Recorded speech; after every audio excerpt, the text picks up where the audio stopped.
Exciting updates on the iQOO 13. While rumors have been circulating for a while, a new leak from Gizmochina reveals key details about this upcoming smartphone, including its specs and potential release date. The iQOO 13 is expected to feature a stunning 6.7-inch OLED display with a 144Hz refresh rate, crafted by BOE. It will likely be powered by the new Snapdragon 8 Gen 4 SoC, paired with up to 16 GB of RAM and 512 GB of storage. On the camera front, get ready for a triple setup on the back, consisting of 350MP lenses main, ultrawide, and a 2x zoom. For selfies, there's a rumored 32MP front camera.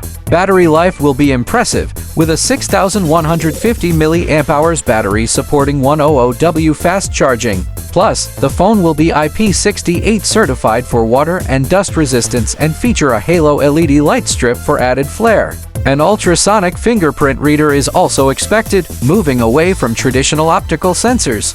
The exact launch date in China is still under wraps, but sources suggest the iQOO 13 could hit India between December 1st and 10, with a starting price around 55,000 Indian rupees. Stay tuned for more updates.